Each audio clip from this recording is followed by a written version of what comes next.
Alright, yeah, welcome back to some more Magic Arena, and today is gonna be Brawl's Day, and do I have a sweet deck lined up for y'all today. For today's video, we're going to be playing a wonderful Yorion Sky Nomad list. So this one is not going to be as a companion, so we're going to pretend that mechanic doesn't exist, like I hope we all can eventually.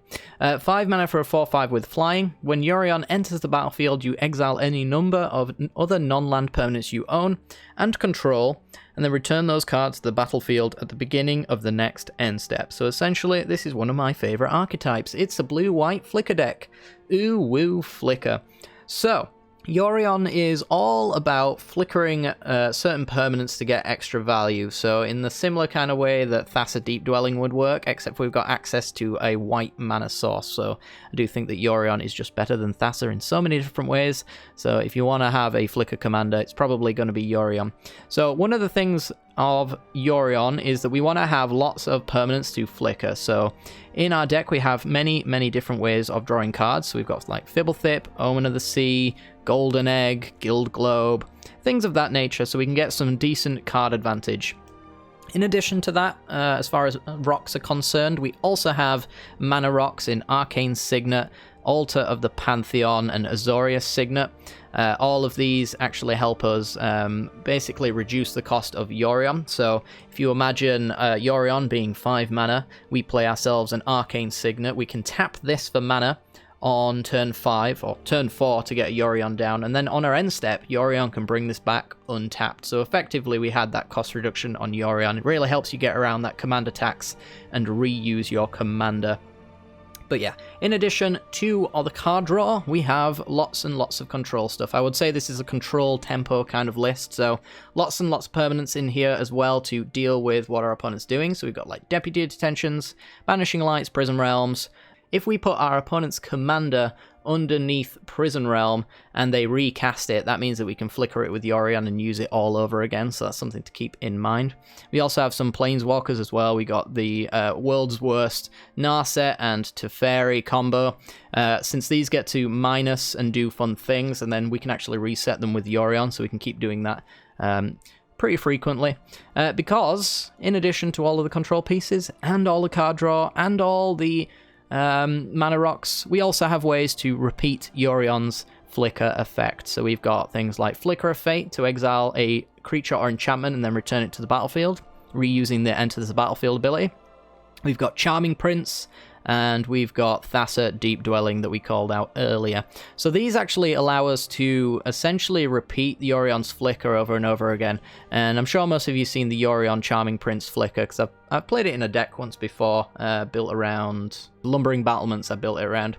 Essentially, Charming Prince can exile Yorion, and when Yorion comes back into play on the end step, we use that to flicker the Charming Prince. So on our opponent's end step, Charming Prince comes back, and we can use Charming Prince's exile to flicker Yorion. And as long as we've got something else to do with that, say something like Elspeth Conquers Death, we can keep resetting this every single end step. So we get to use the Chapter 1 on Elspeth Conquers Death, and Chapter 2 as well.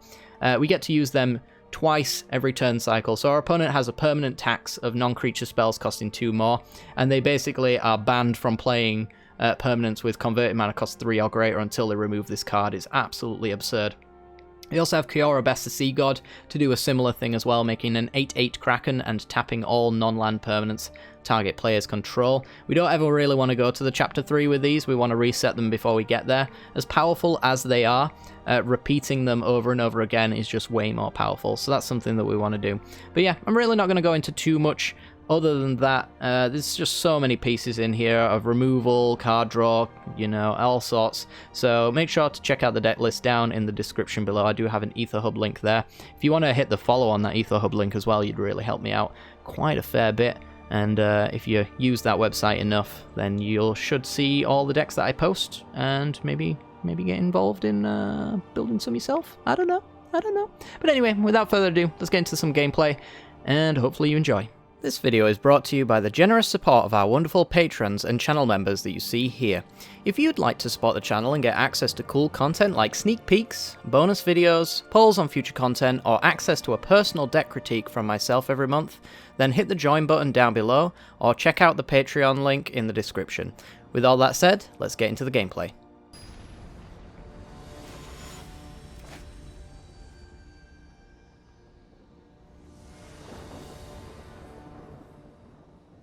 Okay, we're in, and this hand looks pretty decent, so we're gonna keep it.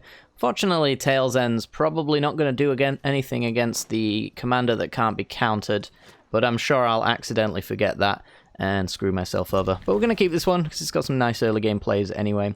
So our opponent is playing Niv-Mizzet Payroon, 3 blue, 3 red, for a 5/5 flyer. Whenever you draw a card, Niv-Mizzet deals 1 damage to any target, and whenever a player casts an instant or sorcery spell, you draw a card. So actually that part of the... let's go Minimize Prophecy, I think. We've got a land drop for next turn anyway, so we don't need to birth necessarily. Ooh, I like these cards, to be honest. Do I want both of them? Probably want both of them. So I'm going to draw this one next turn. Then I'll Fibble Thip, I guess. Yeah, I'll take them. Yeah, we don't have a great deal of instants and sorceries outside of the odd occasional counter. Choose a card name. Birth of Meletus. So that's what we're going to cast next turn. So we're going to go Fibble Thip. Draw the Spark Double. Play the land. Let's see what we can do.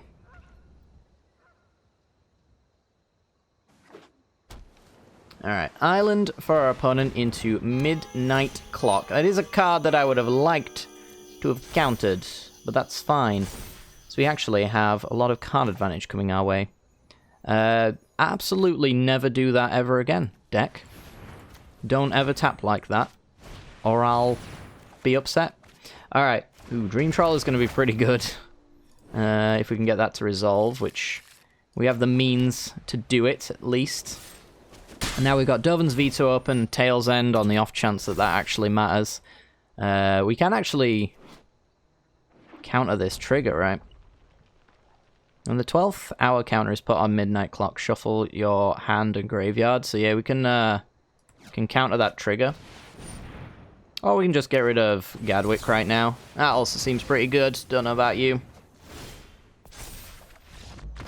And yeah, apparently that means that we win the game, so pretty good. Next turn we were going to Yorion. This was going to be on Chapter 3, so we'd know what they'd draw next turn. We'd have a wall, we'd draw a card, get a land, reset the Minimize Prophecy, naming something else. Probably like Spark Double or Dream Trawler, to be honest. And then, yeah, they're tapped out and can't do anything. Weird for them to tap out there. Yeah, I mean, outside of Burn, they're not really interacting, so... And they were a turn away from Niv-Mizzet. I don't understand the scoop there, but yeah. Next game.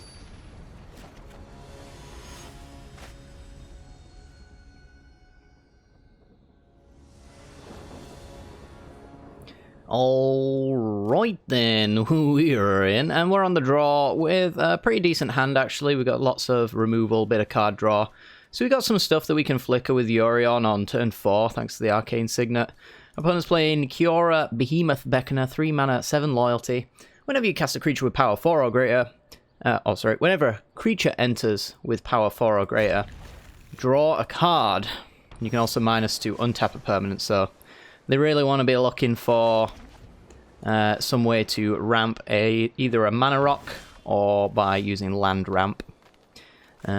Pretty good, okay. The Arcane Signet down, I suppose. Quench, wow, that's just unbelievably rude.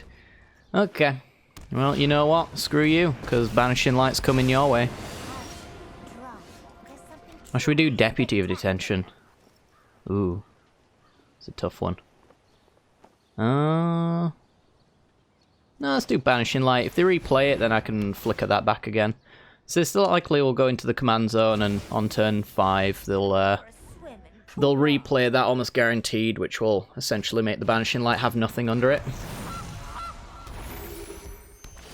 And Lotus Fields gives them that Kiora goodness. We want to be doing Deputy of Detention, to be honest, to get rid of the Gilded Goose. Then again, 3-4, if they make a land drop, they've got Kiora anyway. So I actually want to be setting up a situation where Yorion's pretty good. So let's go with the Altar of the Pantheon. And then, should we just do this now? Is there any reason to hold it? I guess we'll hold it as a potential counterspell.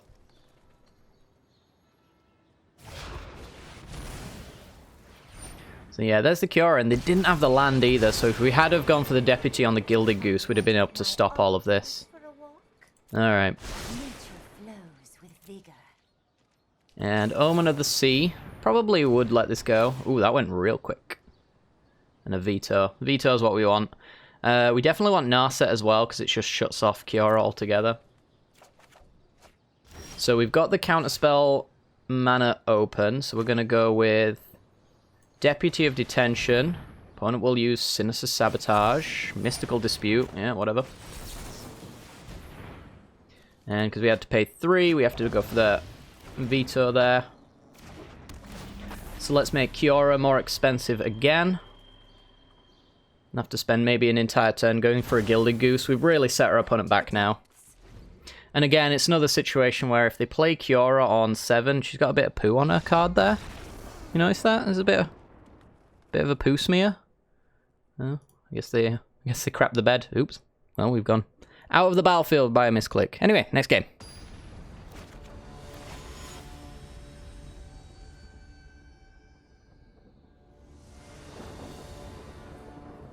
Ooh, an interesting matchup. It actually is a commander that I haven't played since the very first time Brawl was implemented, so this is going to be a fun one. And this is a good hand as well. So, we're going to go land and pass. Our opponent's playing Sir Gwyn, Hero of Ashvale. A 6-mana 5/5 with Vigilance and Menace. It says whenever an equipped creature you control attacks, draw a card and lose 1 life. It's also a knight for specific reasons. We're going to go with Arcane Signet here, I think. Or should we just draw some cards? Ramp, cards. If we go with Arcane Signet, it means we've got the 4 mana. We can, yeah, we'll go with the Arcane Signet, because then we'll go Pantheon and Fibblethip maybe, something like that. Anyway, equipped creatures draw cards, and equipments you control have equip on knights for 0. So it's basically a knight tribal with an equipment sub-theme to it. And it's a really cool commander. I actually should play this sometime soon. I don't believe it's particularly good, hence why you've actually just straight up not seen it. But it's still worth playing. So we're going to go Altar of the Pantheon. That gives us the 2 mana here. And I guess we could go with a Golden Egg. It's probably less likely to die, and then Yorion can come down next turn and flicker all of that. Narset, okay.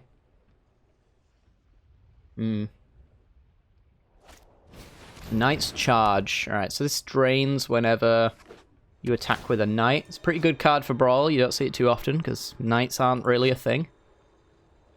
I'm absolutely stoked to see this commander. There's too many Niv-Mizzets going around. It's so boring.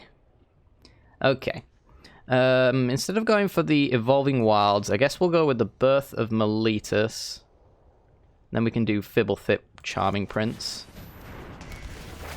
So grab planes out of our deck. We're going to get so much Yorion value, it's unbelievable. Go Fibblethip, draw a card. Command Tower, so we can get to not play Evolving Wilds yet again. And then we'll go Charming Prince, and we will exile Fibblethip. Yeah, the Yorion value is going to be off the charts if our opponent doesn't do anything. And 3, 4, 5, 6, 7. So you can do Yorion plus Veto next turn as well. Justice Strike on the Charming Prince. We've lost slightly a bit of value. And getting drained, and they can spend their entire turn to pump if they like. We'll see if they want to do that. Alright, we know they've got nothing good in their hand. Since they've decided to tap out, we got Eugene. Alright, so let's make sure to tap our mana rocks for Yorion so that they come back into play untapped. It's a shame we're not going to be able to get Narset down as well. I mean, we could go full greed mode, but I don't think that's probably a good idea. So we'll go draw a card, cost reduction of 1, cost reduction of 2, draw a card, get a plains in the deck. It's going to be our play. We should have got him for 1. I always do that, get ahead of myself. But just look at this value. Why should I care? Why should I care when this is what we're doing? Oh yeah. Oh yeah. Okay. So they can get in and they can spend all their time trying to push through a wall if they like. Pretty much going to be my block. Yep, let's do that. So if they want to kill this wall, they're going to have to pay 3 mana or use a spell out of their hand. Opponent's not got a good hand at all. Something went horribly wrong with their hand choice. And there's Gwyn, who's going to immediately die to Eugene. Anything we can do here that matters? Not really. Cavalier of Gales. Could be pretty good. Alright, so Eugene gives a little bit of cost reduction. Or we can go with Narset. Narset stops the card draw on Sir Gwyn, which is pretty funny. But we probably want to go with something like Meteor Golem, I think, or Eugene. We'll go Eugene. Kill your commander. Alright. And then, since we've only got 2 mana... Actually, we've got Dovin's Veto mana now. We'll get in with these. We've got the walls to protect. Got Veto to keep Eugene alive, hopefully. And then we've got the cost reduction on Meteor Golem for next turn. Plus a bit of card draw. I really want to see another Flicker spell. So a Spark Double, a Thassa, a Flicker of Fate. Anything of that sort will be really useful here. It's going to drain me a little bit. It's done some decent work as that Knight's Charge, but not in a situation where it's making an actual real difference. They are just falling very far behind. It's almost exactly, I would say, why we haven't... we're going to veto that. I don't want a plus 10/10. Ooh, there we go. Alright. Game over. Eugene ticks up. Get a Flood of Tears.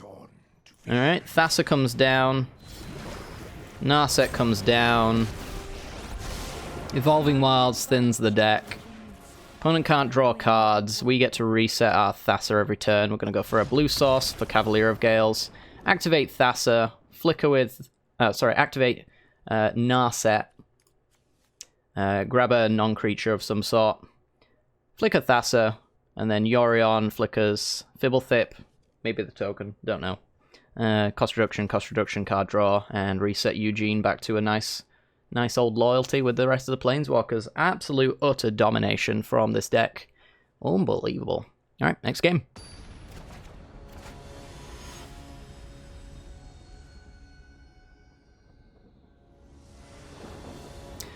Okay, we're in, and on the play with a pretty decent hand. We've got a turn 1 Hollowed Fountain tapped into so many different possible card draw options. Illyrios making some 3/2s, Dream Trawler doing some bouncing. Seems good to me. Alright, tap land say go. Our opponent is playing Ayara, first of Lochthwain, a card that we've seen a little bit as a commander. We're going to go with the Fibblethip over Omen of the Sea here. I don't particularly need anything right now in my hand, so I'd rather go for the 1 point of damage if we can. Okay. Gonna go after the Illyrios. That's fine, I was gonna Azorius lock it anyway. So let's Azorius lock it and ramp up a wee bit. Yeah, Ayara, first of Lochthwain, 3 mana, 2/3. When it enters the battlefield or another black creature enters the battlefield, each opponent loses 1 life and you gain 1 life. You can also sack a creature, or a black creature, to draw a card. Let's bring our deck tracker back up and let's get on with it, shall we? If we play this, we get to go with Cavalier of Dawn and kill Ayara. I think it's a pretty decent move to make, to be honest. We do lack something in the yard if Cavalier of Dawn were to die, but Yorion can flicker Cavalier of Dawn if it doesn't die. And we can get some decent value, yeah. So we're just going to turn that Nightmare Shepherd into another 3-3, I think. We could wait a little longer. Do have something like Dream Eater to bounce it. I think that's fine, actually. Let's do that. Surveil 4. Oh my, all of this is very good. We'll take Charming Prince on top. I don't think we need Arcane Signet since we've already got the land drop next turn. Probably don't need the Time Wipe, but I'm not entirely sure. I think I'll leave it there for now, since we get the Omen of the Sea to flicker and the Charming Prince to reset Yorion. Probably by the time this is on top, we'll know what we want to do with it. So let's bounce Nightmare Shepherd, take the action, really slow them down on tempo, and let's get in. Yeah, we've got some good draws ahead of us. So it's going to be next turn, Omen of the Sea, then Charming Prince, reset either the bounce or the removal, whichever one seems applicable at the time. And then after that, we've got an amazing, amazing Yorion. Cavalier of Night, okay. So they're going to get rid of the 3-3 to kill our Cavalier of Dawns, probably for the best. And we get an Arcane Signet, actually gives us something extra to do this turn. So it's not the worst thing in the world. So we'll go Arcane Signet. Omen of the Sea. I don't think we want that Time Wipe anymore, but we'll leave it in the deck, which is actually kind of important. We'll get the Prism Realm. Do I want a Prison Realm Cavalier? I guess I do. It's something that I won't ever be able to flicker. But just not having it around being an annoying lifelinker is probably pretty good. I'm going to keep Spark Double. Anything that can copy Yorion is good in my books. Alright, so next turn we have a Swing for 4, a Surveil of 4, a Bounce, a Draw 2 with a Scry attached to it. Oh, no, we lost a little bit of value. That's fine. Little bit of value gone. That's okay. Alright, so let's tap, tap. Let's go Yorion. Gonna flicker Fibblethip, the Mana Rocks, and the Omen of the Sea. And then we're gonna play Charming Prince. And I think we can exile here and do a thing. Exile, please. Though it doesn't really matter. Alright. Yeah, so we get to scry 2 and draw 2. Let's have the Cloud Conceer. That seems pretty good. Don't know about the land drop. Probably don't need it. And then we draw. And then Charming Prince brings back Yorion. Yorion flickers Fibblethip, Charming Prince, and the Omen of the Sea. And those will come back on our opponent's end step. So we're a little bit safe from board wipes, and we get to keep chaining together some spells. We've still got the Spark Double as well, so even if Yorion dies here, we can actually reset the Flicker Train. Chew, opponent. Buglerats. Alright, we will get rid of Cloud Conceer, since Cavalier of Gales is basically a turbocharged...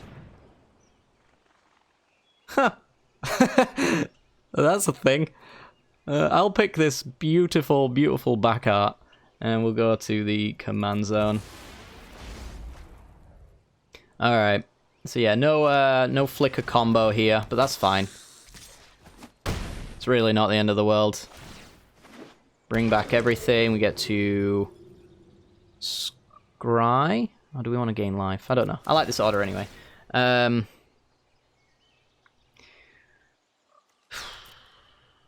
Don't think we want to... We definitely don't want to exile. I guess we'll go for the scry for the next draws. Yeah, don't need any of them. We'll get some mega card filtering. That's not too bad. Flood of Tears. And it does give them back a Burglar Rat, but it sets them really far behind all the same. I don't think we care about the Banishing Light. For the funnies, I think I'll just take the Flood of Tears, though I don't think I actually need it. Then we got a land drop for the turn. And yeah, my turn. Kiora Best of Sea God is an absolutely fantastic draw. So we'll play that. We'll wait on the Yorion since we absolutely do not have to worry about what our opponent's doing right now.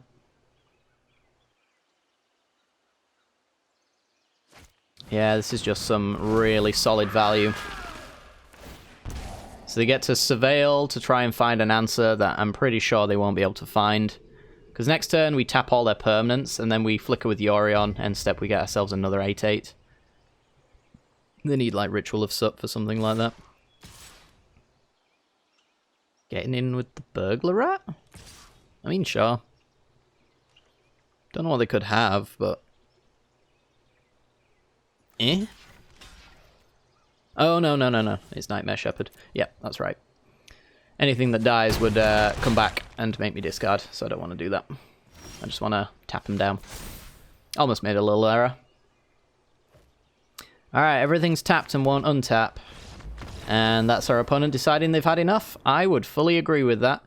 Because this board state is not a very good one for you. That's 11 damage. They don't untap, so they need to answer this again. I'm going to Yorion and make another 8/8, so they can't really realistically produce enough blockers, especially considering this would come back, make an 8/8, and then on my next turn it would just tap everything down all over again. I don't get to play with this card too often, but it's still pretty good. Not a big fan of that Chapter 3, because it's not fun, but, you know, the other two chapters are pretty ridiculous. But yeah, let's go for, I think, one more game. I think we've got time.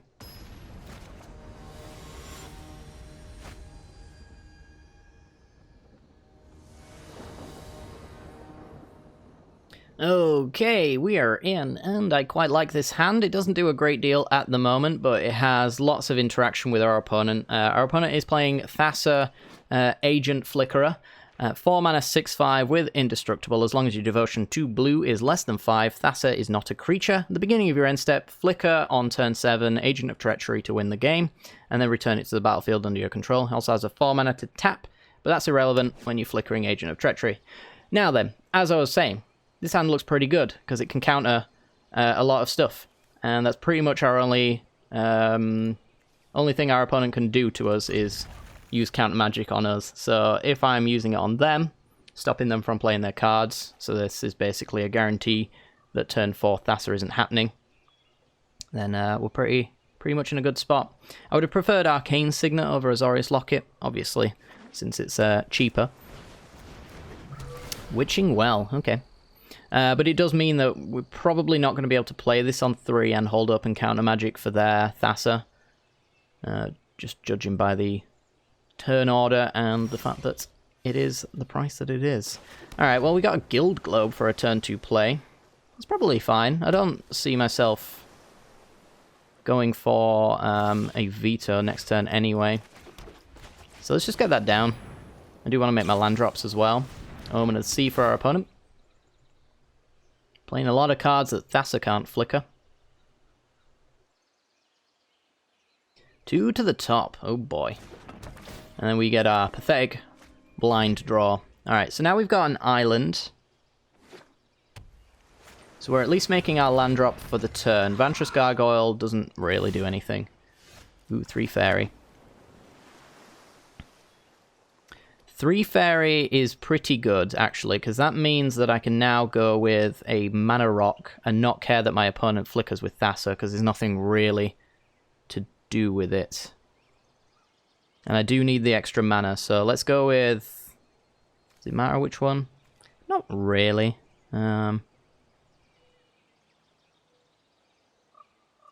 guess I could just go with Teferi, Time Raveler, and bounce Vantress Gargoyle, but they won't replay it. I think I'll just go Altar of the Pantheon. I shall let you play your Thassa on curve, because I plan to let you not really use it on curve. And hopefully I draw my land next turn off of either the Teferi bounce or my top deck. That way I can bounce Thassa back to their hand and then veto it the turn after, winning a counter war. So Vantress Gargoyle can't attack unless my graveyard has 7 more cards in it, so I don't have to worry about that killing Teferi when he goes down to -1, or down to 1, sorry. And he can't block either, really. So yeah, our opponent's just taking advantage of our shields being supposedly down. And we did draw our land drops, that's really good. Alright, so Teferi, just going to bounce Thassa all over again. And then make them replay it. Draw cards. Hoping for a land drop, to be honest, would be quite nice. Mills, ECD, and Mass Manipulation. Glad Mass Manipulation is gone, because it's not a fun card, and you should feel bad for playing it. Yeah, I'm just going to pass. But losing ECD, not great. It's really good to flicker with Yorion. So yeah, now they've got Thassa, but they've only got 1 mana to counter spells, which, if they have Mystical Dispute, it's not going to matter, because we have Teferi Time Raveler in play. So, Disdainful Stroke.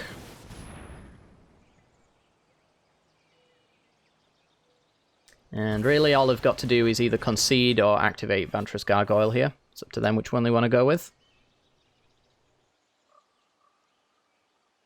So now I need to have another answer to Thassa, which I guess is just Deputy of Detention or Banishing Light at this point.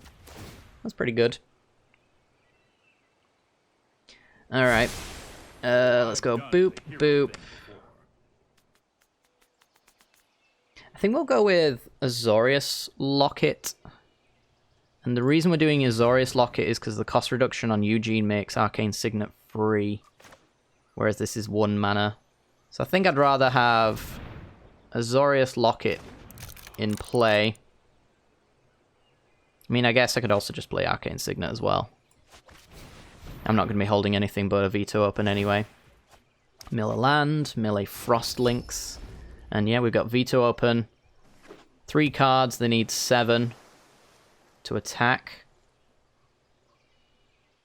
So they could go for a Thassa there, but they're choosing to have something to flicker first, which I think is definitely correct. They need some pressure on board at least. 1 top, 4 bottom.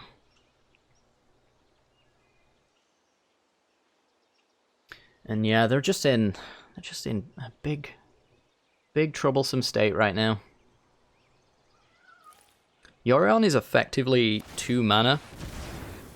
Should be noted, because we can tap 3 mana rocks to play him. So as long as the things that we're planning to cast are instant speed, he's a 3 mana spell with no real downside. We get to draw a card off of him. I think we can do a little bit better than that, though. 4 cards. I think I'm just going to go Eugene. We've still got veto open, and yeah, I'm just gonna make some 2/2s. Stop Thassa's Oracle from being able to flicker me, I guess. Or to even ping my Teferis and whatnot. Props to our opponent for playing it out, but they have lost a long time ago.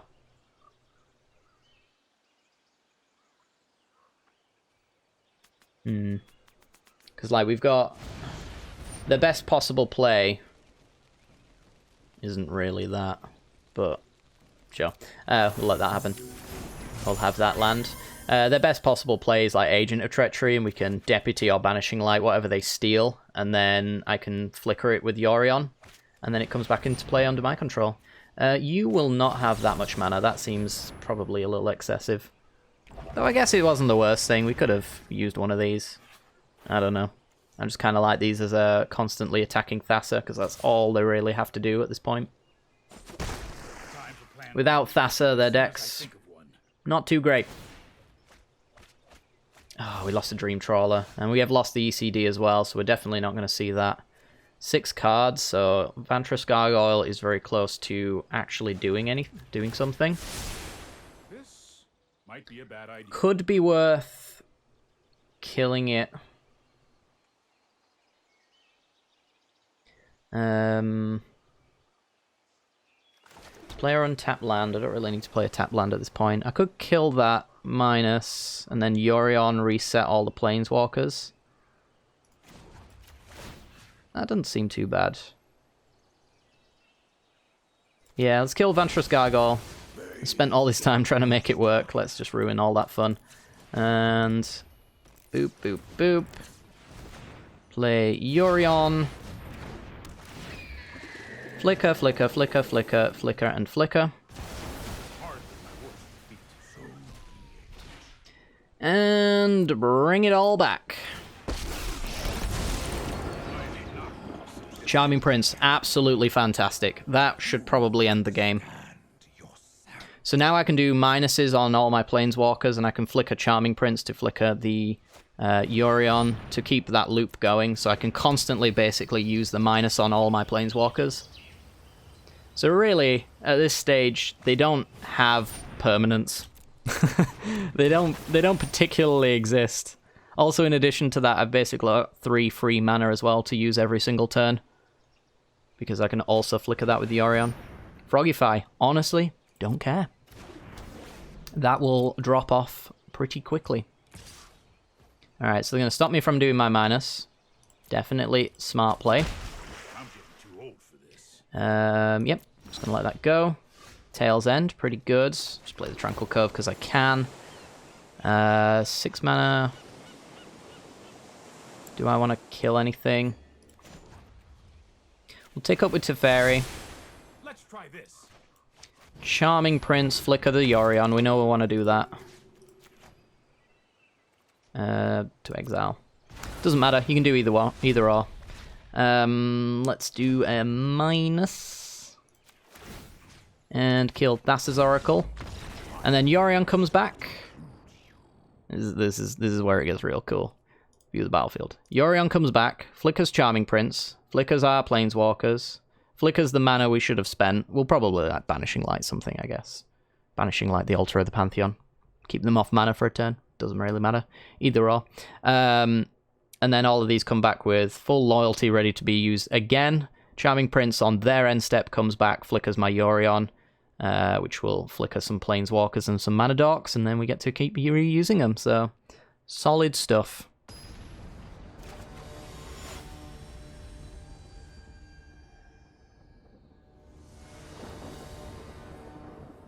Ooh, this is going to be a challenging matchup, I would say. I think I like this hand. It's got the Mana Rock for the early Yorion, which is the reason why I'm running the Mana Rocks. We're up against Nicol, Bolas, Dragon God, essentially the absolute worst possible thing for a creature deck to come up against. You draw a card on the tick up, and each opponent exiles a permanent from their hand. Luckily for us, we should have quite a huge hand from which to exile things, so our board state can stay pretty much intact. Narset's pretty decent as well, though it does give Nicol Bolas access to Narset abilities. Not a passive though, so it's pretty good. The -3, destroy a creature or planeswalker. Goodbye, Narset. And then the -8, an opponent who doesn't control a legendary creature or planeswalker loses the game. You can Thought Erasure me. I imagine you will take my Narset.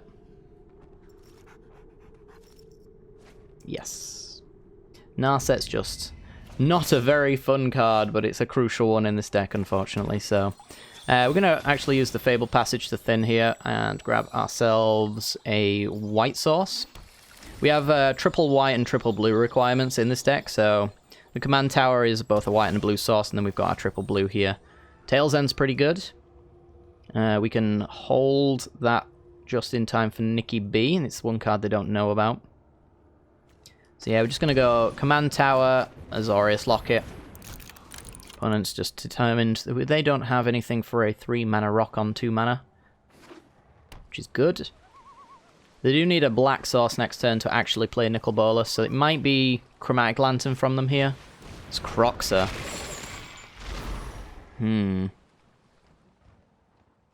Let's see.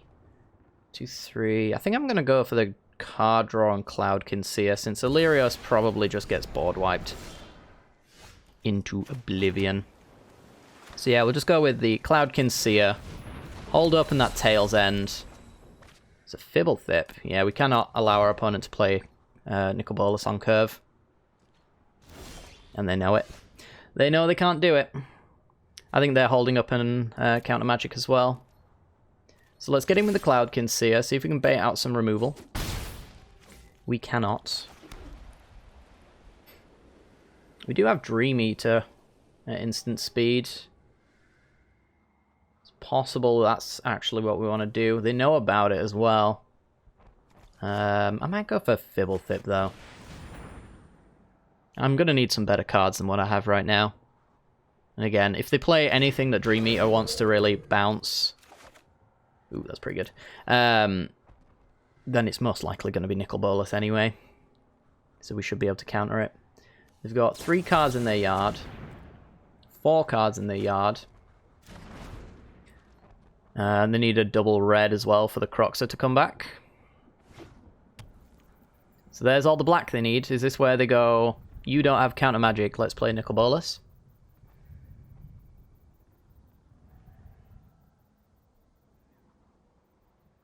Am I correct? Nope. Playing it real safe.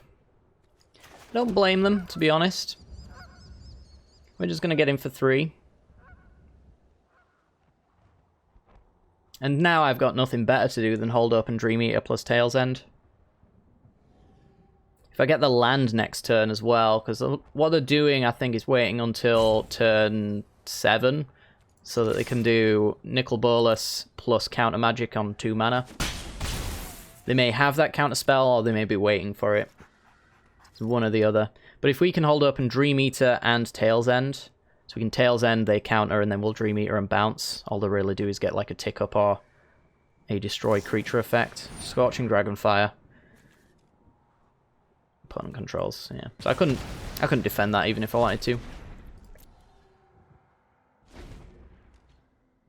Plays a pretty decent control game there. Choosing to accept. This is a tough one. Do we Tail's End this? Or do we bounce it?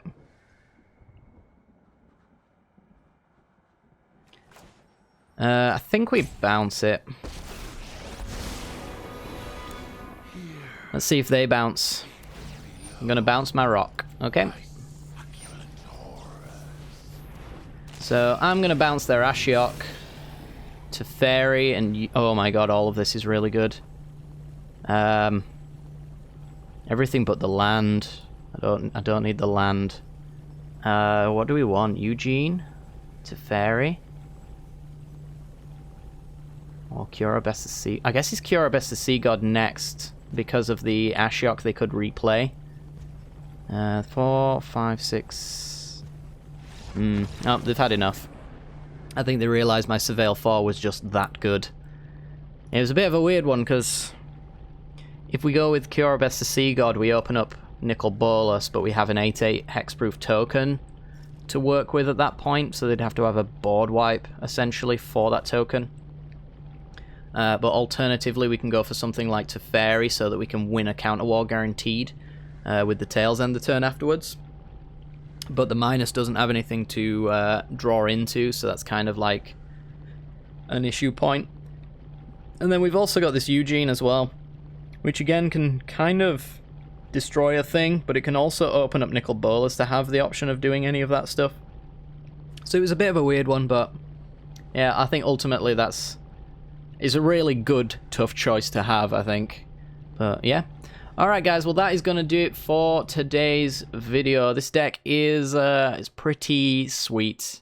I don't think I've lost today, so yeah, I would recommend checking this one out. I'm actually surprised I don't see it as often as I do, because it's decent. It is decent. So yeah, if you enjoyed the content, make sure to hit that like button. Hit that bell icon as well if you want more Brawl content in the future. But other than that, hope you've enjoyed, and I'll see you all next time. Bye-bye.